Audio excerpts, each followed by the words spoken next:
Hey Aravind, Hi Rohit. how are you? Yeah, I'm good. How are you? I'm good. I'm good. Great.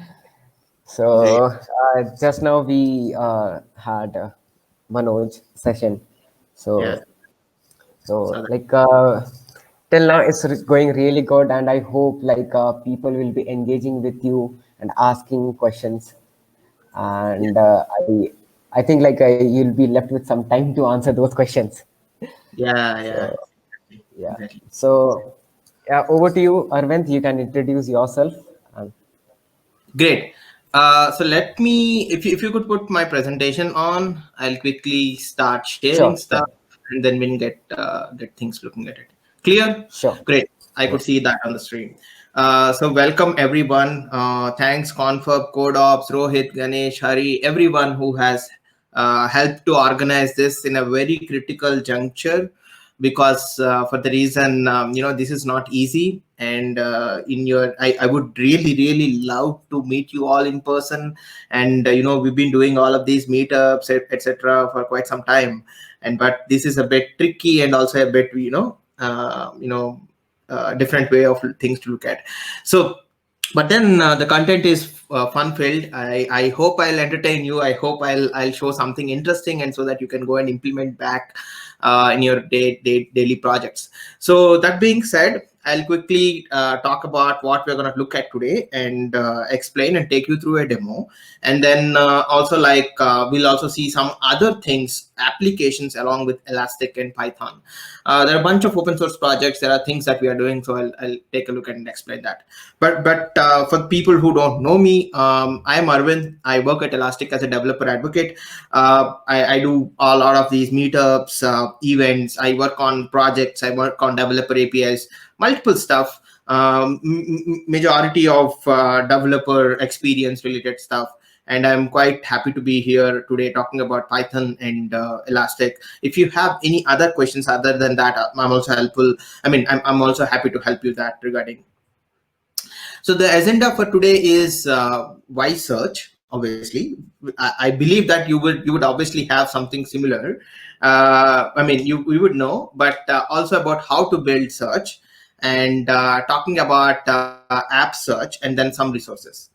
So talking about why search, right? It is a bit interesting, as well as surprising to some people, because like in our daily life, whenever you open these apps, I've captured some of these popular apps that we regularly use, something like Swiggy, or even take Dunzo, or even GitHub, or something even like Stack Overflow, or Dev, or even PyPy, the famous Python package manager, the central place for all of that. So all of this, if you see that you are literally going to search whenever you're trying to use one of these experiences. Search is very core to it. For example, if you take Swiggy, think of any day that you opened Swiggy and you just went and bought whatever is there on the screen. Of course, they do fantastic recommendations. All of them do fantastic recommendations, and then like you tend to look into that particular restaurant, but still you might be searching for the relevant dishes. You might be looking at say the particular GitHub issue that you want to specifically pick out, or a repo that you want to look at, right? So all of these are experiences that are specifically designed, or specifically help you to drive search. So search plays a very important role in all of this. So today we're going to see how you can build something similar. Of course, I'll not be able to build the complete experience. I'll not be able to show you, the full UI, and there's a lot of beautification in this process as well, which I personally learned. There's a lot to be done actually. So we'll take a look at something similar. We'll try to build a movie search engine, something like Book My Show, but as again, not so much additional features that they also have. So, but the search part, we will try and look at how you can take advantage of not just Elasticsearch, something more than that. So like I said, how do you build that? How do people approach this particular solution, or how do people look at implementing search? So traditionally people might look at things like my RDBMS systems, like relational database management systems, wherein they simply kind of like put thing on a table, write an indexer, and then probably cache it for better search perspective. But it comes with its own, questions and a lot of these things. So how they manage all of this is to like try to build a real search engine. So that's when you see projects like Elasticsearch, which is very, very popular in the open source world. People use it for wide variety of solutions, and not just for search, but also for logs and several other DevOps or security related situations as well. So specifically, like Elasticsearch, is designed for search. It has a search core backend. But then quite a few people don't want to, like build a very massive system. They want something like a solution. They want something that they could literally use, spin up things and like start ingesting data. And they don't want to look at infrastructure, managing these shards. They want it to be simple, faster, like a silver bullet, So that's where you see experiences like AppSearch. So AppSearch, even though it's the name of product, but it literally means search that you can use it for any e-commerce site, ready-made search. More, and you could also build it on your mobile apps. I'll also cover some of this actually today. So basically what AppSearch does, what is special? I mean, like we've been talking about Elasticsearch, it's really crazy and it's really popular, etc. But what is special about AppSearch? So AppSearch is again built on Elasticsearch itself. It's a layer on top of Elasticsearch and helps you to do all of this, the entire management of your Elasticsearch indices, your various other search features, which I'm going to demonstrate in a bit, and many other things. Then also it comes with a powerful search UI. It also comes with a nice experience and API. Then it lives off. The third most important thing is like it's platform agnostic. You don't need any specific. You can choose any cloud. You can choose any platform. It simply works. So it lives off the cloud, or you can also deploy it in on-prem. There is a downloadable version. You can run it as well. But the experience here is to like make it simple. So in a traditional world, if I have to explain like what is the architecture without AppSearch, you might have written a middleware layer like a web server or something in Python, and then that might be exposing endpoints to your user or the consumer, and then your Elasticsearch is handling all the search requests. So this is a very standard practice that people do. But then I also want to tell you that you should definitely have, you should not expose Elasticsearch directly. You should definitely have a layer in between for all security and various other reasons to do many other things. So that is one standard way to like, do things with Elasticsearch. But then when AppSearch comes into picture, you have a layer before Elasticsearch, which works like a gateway, but it also provides all the the beauty of Elasticsearch, but also in still an API oriented way. But then also it gives you the luxury of configuring things on just like on a SEO console, a search engine optimization console. And also it lets you do many other features, which I'll explain you in live actually. So, but you might have this question by this time, like say, oh, I need to run two things now. I've been running Elasticsearch, then Aravind is saying AppSearch, so that I need to run like more than one thing. How is it possible? Or like you might get into it. So I'll hold you a thought. Like what I'll do is like we'll quickly go back and we'll quickly see a demo of what it is today. So I already have a Flask app written here. It's already on GitHub. So we'll try to implement this Flask app, and we'll try to do build an app and see how easy it is to simply build a search engine. So without wasting further time, because it's less time, so I'm just trying to quickly iterate on this. So for this demo, I'm going to use some specific tools here. So say like I have Elastic Cloud instance that is running on AppSearch Elastic Cloud instance that is running on Azure. I have Azure free tier account that I'm going to use it for taking. I'm using Azure Container Registry. I'm going to use Azure App Service to deploy my the website, and like so that you can also take and access it, and then we could generate some content as well. So great. So let me quickly take this app and like clone it so that we can get started. So if you are not able to see the screen, or the screen is really small, so please let me know. I'll probably like highlight or expand it much better. So please let me know in the comments. Great. So let me see which folder I am. So great. So git clone. So I also have branches for this specific repository. So we'll go and build step by step, so that you also get to know what I'm trying to build and etc. So I'll also open you know let me kill this one. I'll also open Windows, I mean, a Visual Studio Code instance. It's really a pleasure to work with, at IDEs actually. So more importantly, code has a lot of things to do, so it's easier to build stuff. Let me bring that window. So great. So I have a specific app. I have a bunch of things here running.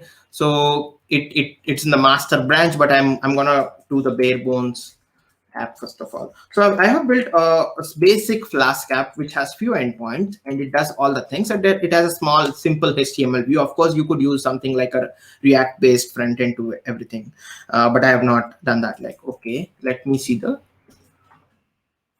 And also tell me if you have any questions. We can definitely like kind of take questions in between. Okay, something is wrong. Okay, I didn't do. Great, now it works. Great. Switch to this one, and I'll just show you the specifically. I'll show you the console.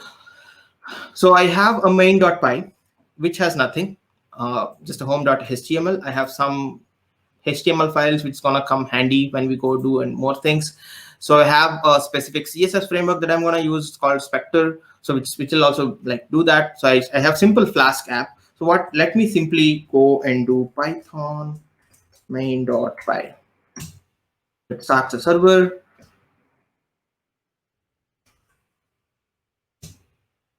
That's it. I have some bare bones app. This is a home.html. I mean, I have a template.html that shows all of this. It's pretty simple and it doesn't have anything crazy. So it doesn't have any action. It's pretty simple. So I have only one endpoint. So let me quickly show you let me quickly switch over to the branch to the app search and then like start configuring our search console. So now that the app doesn't have any data, the app is not communicating to any database, nothing. So it's pretty plain simple. So I'll keep this open and switch to the different branch.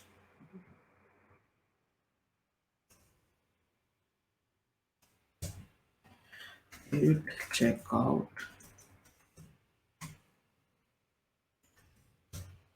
Okay, now I got a new branch. So let me quickly go to the main.py. So it says it's running. Let me see what has changed. Shows me error. Great. So what we have done here is like we have changed some basic things. We have added some more files here. Now earlier you have only one endpoint. Now you have a search endpoint, an index endpoint, and also a few other things. So the index endpoint that I have here is kind of like one-time ingestion. That I also have a data file which contains some a movie. So we're gonna build a movie search engine. So that means like when you're gonna like try to build a search engine, you need to definitely have some data. So you can ingest this data into app search. So you forget about the Elasticsearch part, but you're just ingesting this data into app search, and then you go ahead with these things. So, but how do I communicate to this particular app search or search engine? So that's why I have exported a config into a specific config.json, and we'll need to fill these things. And we are already there. We will be talking to the app search engine. So let me quickly kind of like show you that. So all of this is happening through the app search client, which is there here, like app search client that I have imported. This is also available on PyPy and also GitHub. So I'll show you that at the end, or there are links about this particular thing. So let me quickly go back to the Elastic Cloud. So this is Elastic Cloud. So we will be creating a deployment. I also have a backup deployment. So if it takes time, we will switch over and use that particularly. Now say that if I have created a deployment, say in the Singapore, because it's a bit nearer to me. So AppSearch has a specific, AppSearch is undergoing a bit of change now. So there are a bunch of things that we want to add in the coming releases. So you would find AppSearch under 7.6.2, but you would see a lot of changes at app search into different formats and say new experience to ingest data. So that's going to come a bit in this year. So currently, like, you could deploy app search on the 7.6 version. So let me click on create deployment. So it will create an instance for it, something similar like this. So yeah, so you would see that the app search, okay, let me download this. So when you create this one, you will be shown a username and password for only once. So make sure that you copy it or download it like just I have done. So let me copy this one for the time being, but also I'll show you the other one. So I have another deployment with a different name, and also, like, it has the same specs, but it has Elasticsearch, Kibana, and App Search deployed. So let me quickly click on that. Oh, I already have that open. So, and type the password. Okay. I hope you are able to follow. If you have any questions, I'm happy to help. Great. So I already have some engine. Okay. I mean, what is an engine? How does it work? Okay. I know that you all will have that questions. So let me delete this one. And when you log into App Search, you would get something similar, but more interesting onboarding flow. So in the interest of time, I'm trying to show this, but we can wait for 3 minutes and get this started. But meanwhile, like, I just want to show some features and get you started. So it's simply like creating a sample search engine, like not just like your table, but much more simple than that. So you don't need to give any schema. You don't need to give anything. You just simply give your name, say like movies, and you can also sometimes select the language, but I'll keep it universal. Maybe it might, our movies, Indian movies might have some special characters that you might not be able to see. So, and then you could also paste the JSON. This is a search console, and you can paste the JSON.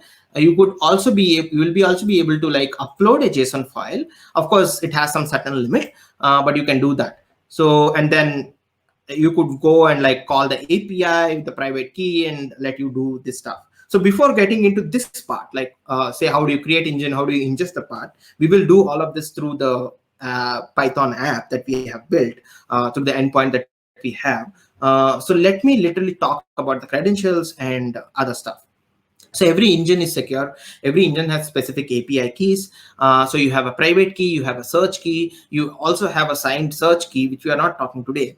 You can also manage, change, do everything. So what is a private key? What is a search key? So private key is more like you can do create, read, update, delete operations on the data.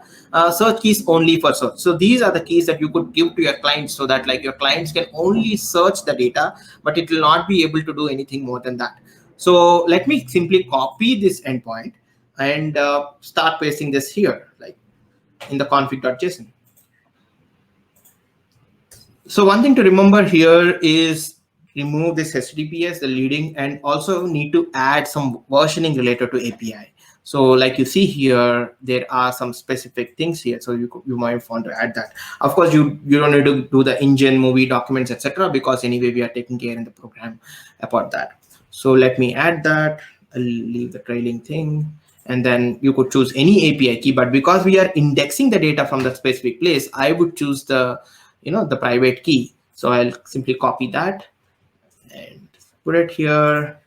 Then engine name, as you know, it is movies, like it is given here, movies. So I'll just put that movies. So now we are good. I hope that we'll be able to kickstart things. So let me see if there is any error. Okay, I have a mistake here. I know that. So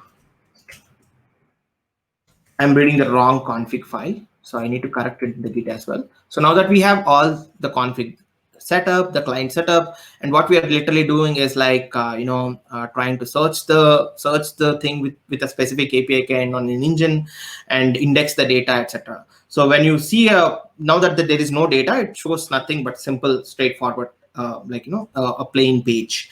But the pages have been changed. You will see a different layout when we try to load it up. But before that, we need to index the data. So let me quickly go back and start the app. Of course, the app has been changed, but let me start the app again. And then,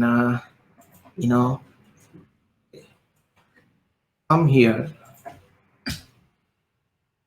Right? Now we have the app back up here again. Let me. Great. So there is nothing to search because there is no details or anything. So let me quickly click on the index API. So what happens when you click on index is it will try to ingest the data that we have stored in the JSON format. So if you see here, this is not visible. I could see that now. So if you see here, the data.json, like we are trying to load this particular file, and then like into this index, and like just trying to print it out. So you might see some weird hashes coming up here. Yeah, so it indexed some 30 documents or something. I've not made this page beautified, but you could also do that. So I've not done that. So we have ingested some data. So now let me go and quickly look at, again, quickly go back and see the home page. Oh, here you are. You see some images, you see some different stuff. So I've limited it to 20 documents, I think, when we are trying to search the results. But you can also increase that and show more and more things here. So now that we have a search engine, the data ingested, and then we can play with it. And what do you mean by play with it? So of course you could search about it. Say when you are seeing this thing, it also contains some description of data. So if I show you one specific movie, say Uri, and right, you have a lot of description about the movie, the story, summary, actors, and nominations, release date, more and more stuff. So how do you really search? Suppose if I want to search about a genre of a movie like action, and it simply shows that specific movies. If I say love, I've already searched some of them. You could see that. You could also optimize it by doing something like, like an autocomplete. There's an autocomplete feature. You could also build hierarchical facets. You could do that. So more about that. But how about me showing a console and we'll explore that for a while, and then like we'll come back to more and more app related features. We'll do a Docker container and deploy it on Azure as well. So I hope that I'm on time. Yeah, still there is some more time. Great. So let us quickly go through the UI here. Now you have something called documents. So what this particular thing shows you is like how is a document, what's the schema, and stuff like that. You also have, if you want to change, suppose you have a geopoint and you want to change that to a different sort of a thing, you can use that to point out to a different geopoint. And then if you have want to see what are the logs generated by APIs, you can do all of that. There is an integration coming in this particular space with Elasticsearch. Please watch out. So there are more log related integrations that are going to come in as well. But then search is not just querying the data and saying. Search is more than that. Search is more about relevancy, showing right results, showing results that you want to show. Suppose if you are searching for biryani and there is an offer in the region about, say, Talapakati biryani, right? And then if you want to highlight that particular thing on top of your search results, how do you do that in your search engine? So you should definitely be like, you need to have such sort of feature to show specific recommendations on top. That's not just UI feature. That should be coming from the backend, right? And it should happen automatically. That's how we developers do all of that, right? So you have specific features that helps you to do all of that. Say we'll start something basic. Suppose in specific areas in India, some places are called with acronyms. Say CP is Connaught Place in Delhi, but people call it CP. If you see BKC is Bandra Kurla Complex, which is called in such certain specific manner, but then like people call it BKC. So likewise, there are many things. So here, while we are searching this, we'll try to search if there is anything like PyCloud. There is nothing. So empty. So you have seen that the search engine is not returning any details. So let me create a specific name. So PyCloud means love. So I'm trying to add a synonym set. You can add multiple synonym sets, and you can create as many as you want.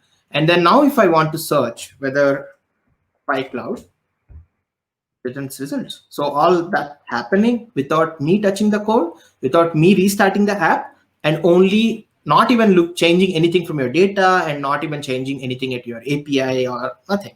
Of course, there are APIs to do the same thing. You can create synonym, delete synonym, change synonym, everything. You can do all of that. But this is a console that helps you to do it much easier. So now we talked about synonyms. What are curations? So we'll also look at curation. Say specifically, I was saying that suppose if I have action movies, and I always want to sell see people like Uri and probably some other movie, and I want that specific movie to be shown on top when people are buying tickets. Say that's like a curation. So if there are natural ranking of the search engine is this that you're seeing here. If I want a specific the thing to be much more fast, much more appealing, then you probably might want to, like, say, take this particular movie and put it on top, and then whenever you search for action, this one comes up first. Okay, it's not coming. Okay, so now that you see that whenever you type for action, you should see the movie that we just put it up. So, like, let me see what is the name. I don't know even what movie I have put. I think it is Manikarnika. Yes.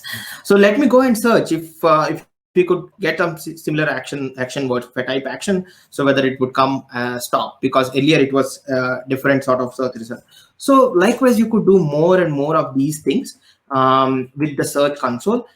Tune your results as well. So suppose something like you want to give more weight to an actor, because you are an actor search engine but not a movie search engine. Your focus, or like in that particular page, the focus is on actor, but you have the same data. You don't want to transform or normalize the data in a different format. How do you do that? So you could give that querying change the relevancy accordingly and probably do more. So if I give more weightage to actors here, say increase the weight, and say let me see it with an example. Say if I have someone like Akshay, and then I have some movies, and then it is showing as the search works, like it's all plain now. So if I want to give more weightage to that particular thing, the search results you will see the score changing out here. That means that the score is affecting that particular stuff. So likewise, you could do many things. You could also tell that, okay, what results should be shown, what shouldn't be shown, what should be searchable, what should not be searchable. So what should be demoted, what are the movies that I don't want to show because of some reasons, because there is an adult flag or many other things. So there are many interesting things that you could do with app search. These are some of the things in the time limitation, and I also want to cover some other features, so that's why I'm just quickly going ahead. You could also query test all of this before we go live, so you could do that as well. So another important aspect, apart from this building my own UI, I'm really bad at building UIs. I'll be really frank. So there is a specific open source project. We have built a React library. You could connect that React library, a headless code, to any other app as well. Like, say, you could use it in Vue.js, you could use it in anywhere. It's like a simple JavaScript library, but we also have a React example to it. So you could click on the explore source code and go and look at that. So specifically, if I want to create a search app immediately, and but I don't want to specifically focus on Python or something, I could still, you could still have the backend in Python, but you could still have the UI running by some React, which is also common nowadays. I see that many people run UI React and also backend as Python. So let me quickly select the title field. Okay, original title. Filters are actors. Poster path. Okay, filters are actors, then genres. Okay, that should be fine. Sort fields are IMD rating, like what's the lowest rated, highest rated, and then URL field is my poster path, right? And then I click on generate preview. It generates me a React app with a search bar with all of this. Sorry for the actors, this is not the right one, but I simply chosen that. But then you also have genres, you also have year of release that you can choose as like a filter. You also see relevance, like IMDb rating, like smaller or like top to bottom. You can do all of that. See, Uri has a better rating, and I can do the same thing. It will return the same thing. It's just a UI, and everything else is different here. If I do PyCloud, still it should show me PyCloud related stuff, right? So, and this is a bare bones version. You can download the zip package, attach it to a Python app, and do all of that. So that is about the reference UI. You can create, generate, and any point of time, and like also do all of that. That's about the movies and this entire search console part. I'm not really going deep into each one of this area, but I'm just want to give a glimpse of what it is being like. Now that brings us to the next stage, and talking about how do you deploy this onto a cloud. Like, we spoke about building this search enabled app, but how do you really create a search experience? So what I have done is, like, we could go simply.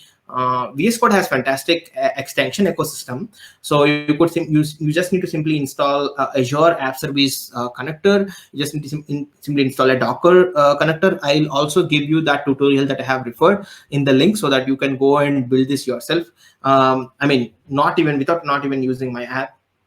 So specifically, I have used a Docker container to create a Docker, specific thing. So I could use, say, add Docker files to workspace. It will ask me which Docker specific thing that I want to do, and it will create a Docker file for me. So I have already created that. I'll switch over the branch to that particular thing, which helps us to build the Docker container.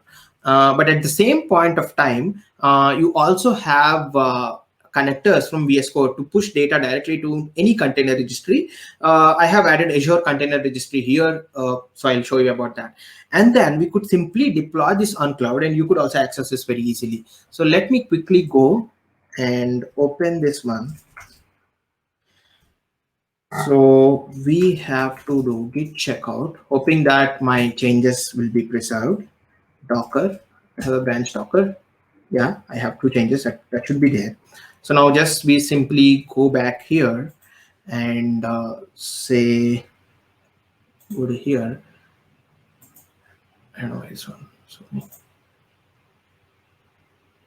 Okay, I think it hasn't switched.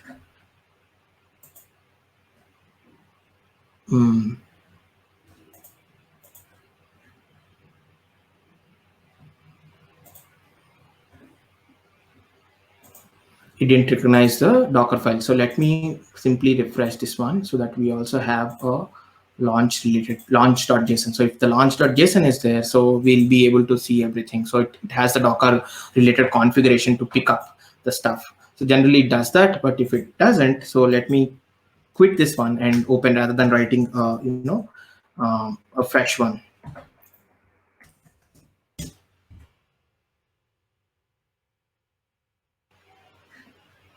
Great. Okay.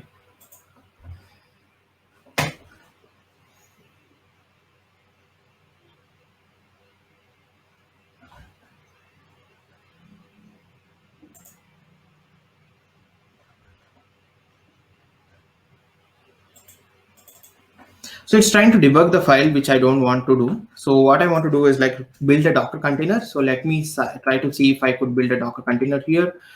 Docker build. So I have this particular thing. So let me see if it build a Docker container and show me if I could literally run the Docker container. So it's trying to use the Docker file and trying to build this container, and also we can push that container to Azure App Service. So while this is getting built, I'll simply show you the register and the services that I'm going to use.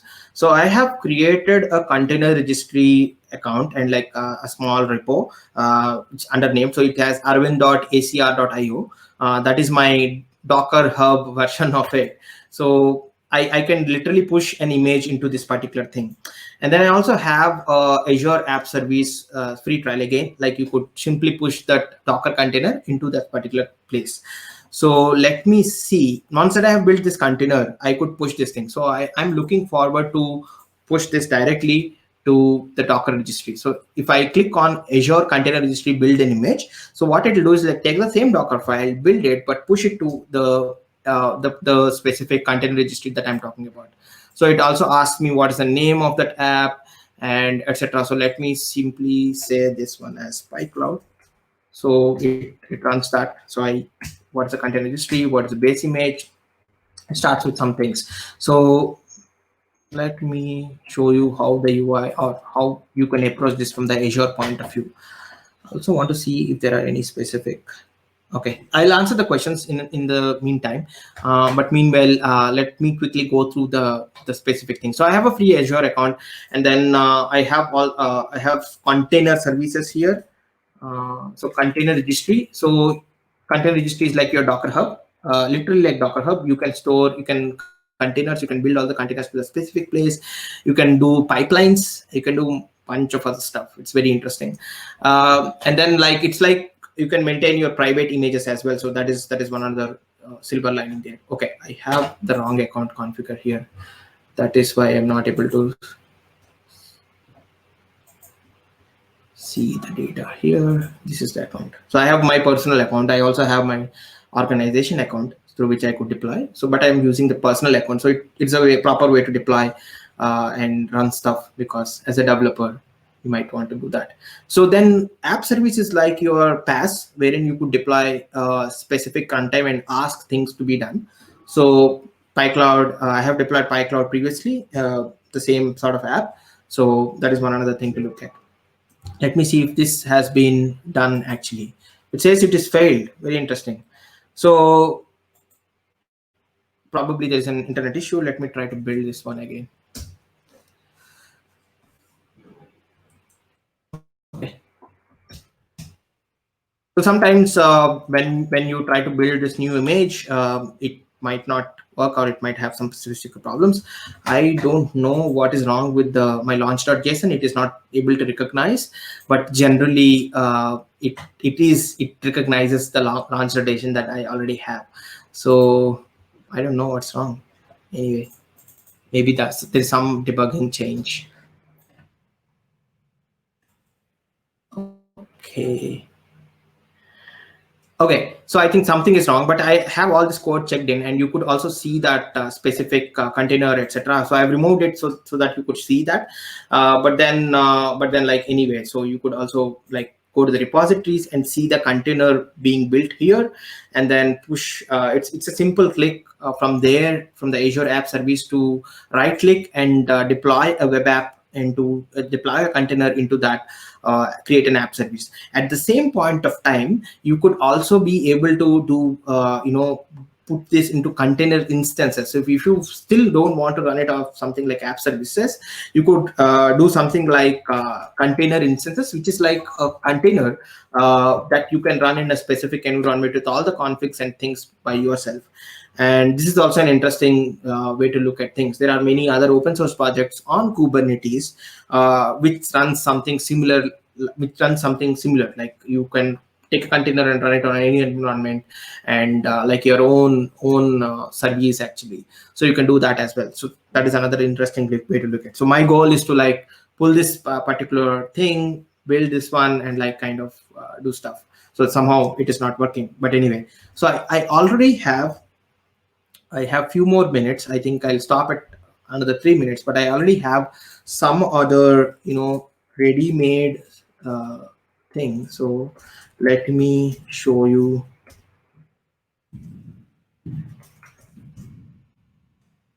It.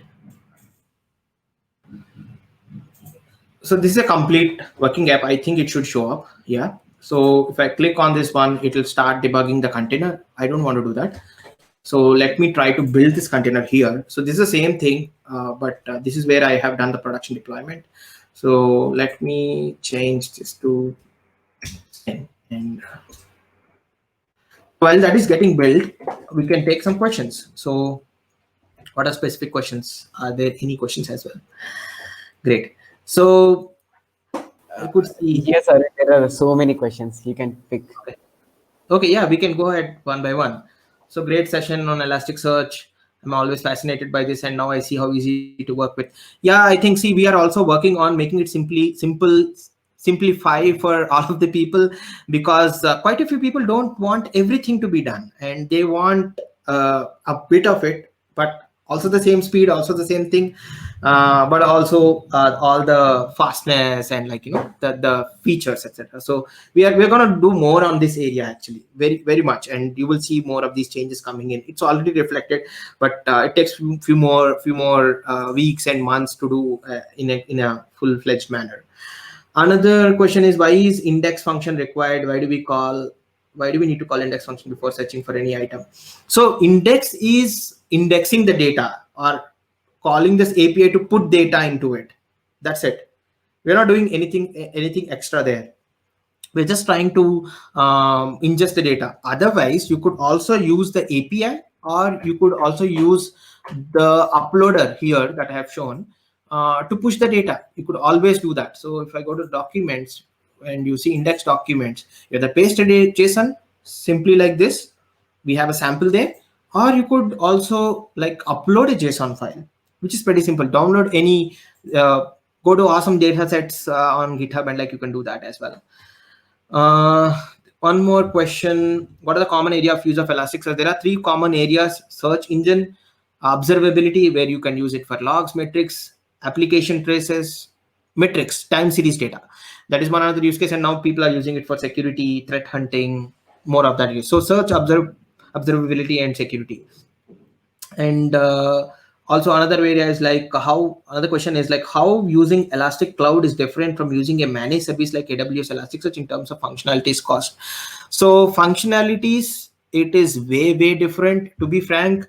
I don't want to like really compare another service with us, because it might not be really appropriate on a meetup. So I just want to like give you some pointers so that you go ahead and you can find out things by yourself. So if you want to compare how different both services are, how much it changes, what are the features, there are many details that you can give. What are the specific things that you come to do this cloud service? Yeah, a lot.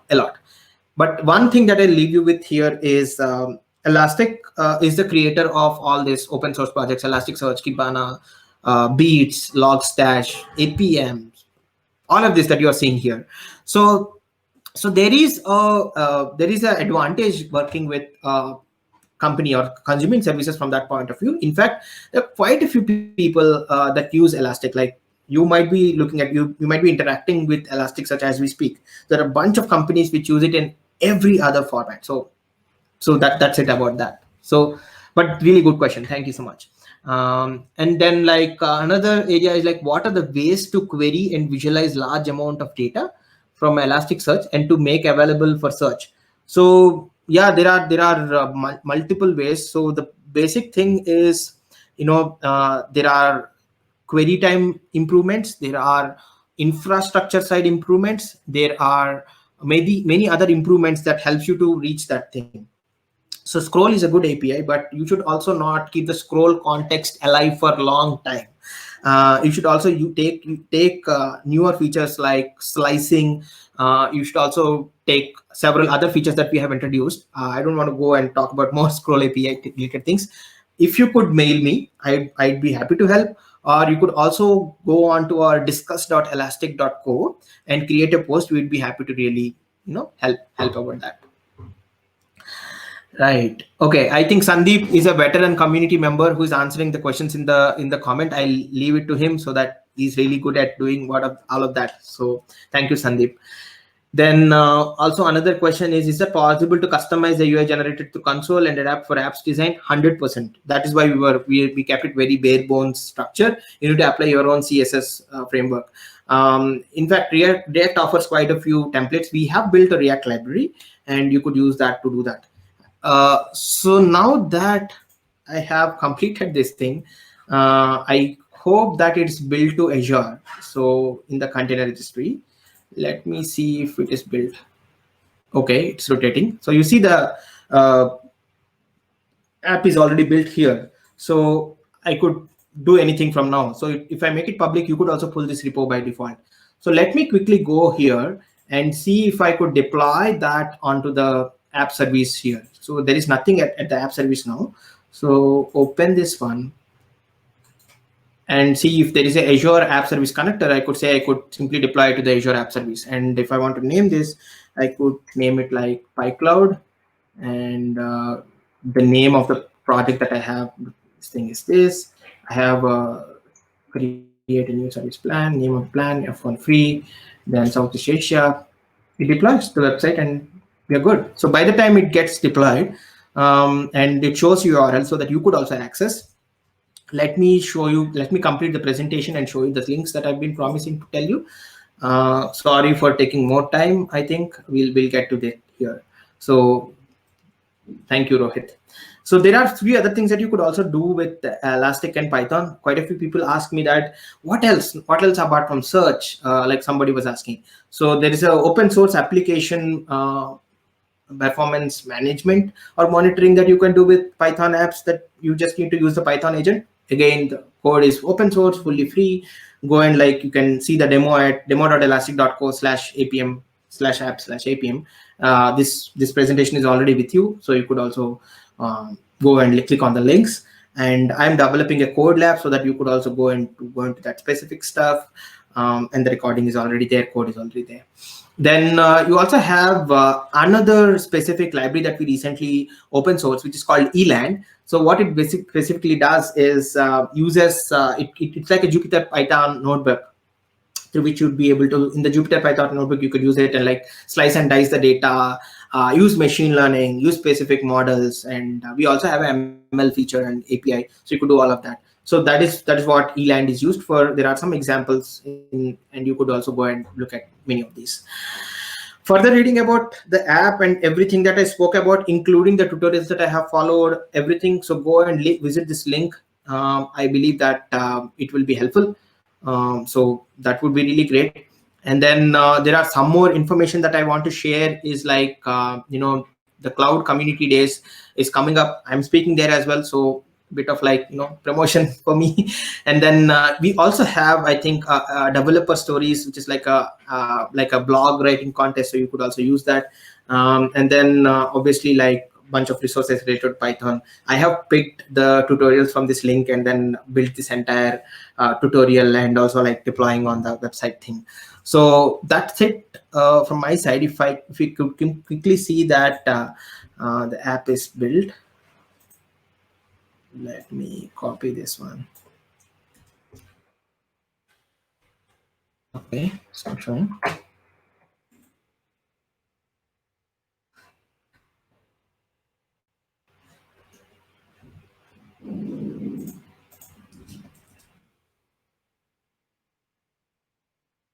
So you should see the same site. You could also try this pycloud.azurewebsite.net. Rohit, you could put this in comments so that people can click on it and like probably they want to see it, they could see it. So it takes a while because it is deployed and I believe US Central, it doesn't have a South India or something specific. So that's why it is probably delayed. But then you will have the site throughout the day. It's also free. So you could also deploy something funny like this and like deploy it and use it or try it for experimentation.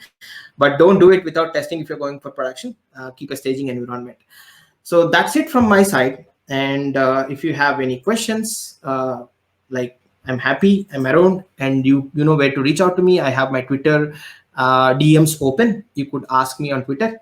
And yeah, it's up to you. Thank you so much. And also like I have a YouTube link. So thanks Rohit for putting that up. And I also do similar sessions on the YouTube. So if you are interested, please join me there and please subscribe. Thank you so much.